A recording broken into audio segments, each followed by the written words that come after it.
Bonjour à tous. Alors sur cette vidéo, on va profiter de l'expérience de mon ami Philippe Escal qui nous a malheureusement quitté bien trop tôt.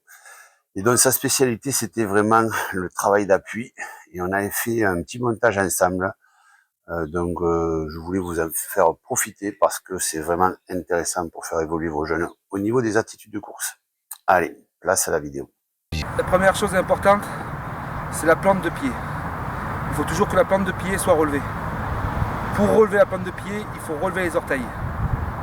Dans un premier temps, parce que tous les gestes qu'on va faire à l'entraînement, c'est pour exagérer.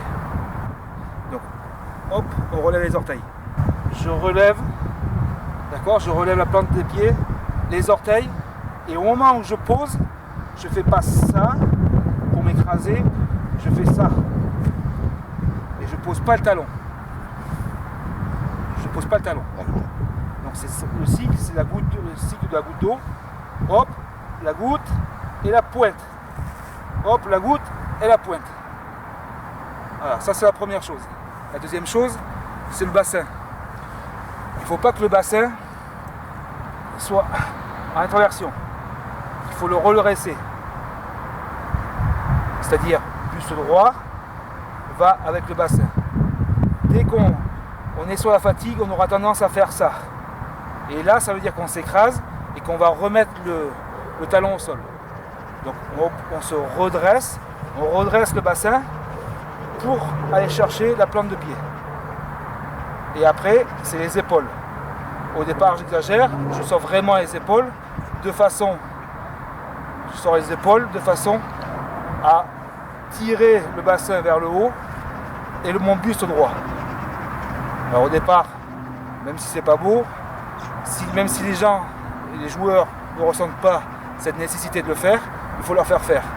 Et après, eux de même, hop, ils iront à gonfler le buste et à tirer les épaules vers l'arrière. Ça, c'est les 4 postures qui sont primordiales. Voilà. Les appuis, qui dit appui dit fréquence. Qui dit fréquence dit ne pas perdre de vitesse. C'est j'arrive sur l'obstacle, je me mets en fréquence, je ne perds pas de vitesse pour pouvoir repartir en gardant cette puissance, cette vitesse pour m'écarter de l'obstacle. Après, ça va demander un gros travail de pied. En termes de musculation qui ne demande pas beaucoup d'outils, c'est un poids, je relève, je saute,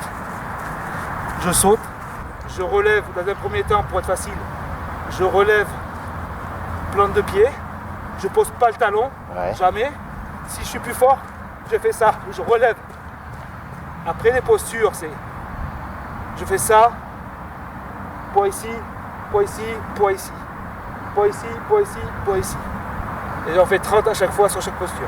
Force, plante de pied, tout ce qui est périoste, devant et mollet derrière, haut du mollet. Quelqu'un qui n'a pas d'appui, c'est simple, il n'y a pas de mollet. Pour tout ce qui est axial, on va travailler avec les bras, sans ballon dans un premier temps, avec ballon après. Hop, posture haute, et je vais chercher. Pour tout ce qui est latéral, on va demander à exagérer. C'est-à-dire, quand je vais arriver sur mon obstacle, si mon obstacle est à droite et que je vais partir à gauche, c'est mon pied droit qui va passer devant. Donc je vais arriver en fréquence ici, et je vais m'écarter ici. Quand je vais arriver sur l'obstacle et que je vais partir sur ma droite, je vais inverser. C'est mon pied gauche qui partira en premier. C'est-à-dire j'arrive sur l'obstacle, hop. Pour bien faire sentir ce déplacement, il faut qu'on aille dans l'exagération, dans la fréquence. D'accord ? 100 mètres de vitesse, il faut qu'on aille de la fréquence un peu. C'est-à-dire là, je piétine. Là, hop, je reviens. Buste droit. Hop. Hop. Voilà. Et plus ça va, plus je mets de poussée extérieure. Et de vitesse et de fréquence. Voilà, monsieur. Ok. Écoute, merci beaucoup. Bon, tu peux aller prendre la douche, hein. Ça fait 6 ans que j'ai pas couru.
T'écrases pas, t'écrases pas, t'écrases pas.